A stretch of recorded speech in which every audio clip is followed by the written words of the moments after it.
Io credo che non sarà facile un orientamento diverso, ma ripeto, non tanto per Luca Zaia o per quello che è un ragionamento filosofico, per quanto riguarda strategicamente le regionali 2025. Bisogna guardare agli equilibri nazionali, dice il forzista Flavio Tosi, nelle ore che seguono la presentazione alla Camera del nuovo emendamento targato Lega per consentire il terzo mandato ai sindaci di comuni sopra i 15.000 abitanti e ai presidenti di regione. Chiaro il riferimento a Luca Zaia. La mossa leghista nel corso della conversione in legge del decreto elezioni, per qualcuno un pressing, per altri una forzatura. Secondo lei come finisce? Io penso, per carità, non ho la sfera di cristallo, io penso che se i tre leader di centrodestra hanno approvato assieme una proposta di legge che è stata varata dal Consiglio dei Ministri, che dice cambiamo fino a 15.000 abitanti, non cambiamo sopra i 15.000 abitanti,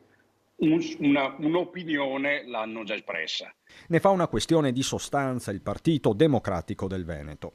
Il permanere in maniera prolungata al potere in un organismo monocratico ad elezione diretta, che sia un sindaco di un grande comune o che sia un presidente di regione, è un elemento nocivo per la tenuta della democrazia. L'altra partita comunque connessa è quella delle europee, con i partiti a caccia di candidati a chiappavoti, con il rebus di Roberto Marcato, l'assessore leghista mister Preferenze, che proprio a Ring la settimana scorsa aveva rivelato con una certa amarezza di non aver ricevuto ancora nessuna chiamata dai vertici del partito. Sempre via Ring c'è però la reazione tranchant del vice segretario regionale del Carroccio. Se uno aspetta una chiamata, credo che non possa morire aspettando una chiamata, magari forse è meglio che la chiamata la faccia lui a questo punto, nel senso che sono stato abituato così nella Lega, non ci sono principi e principini che si possono mettere in attesa di una chiamata, siamo tutti militanti e se non ti chiamano chiami tu.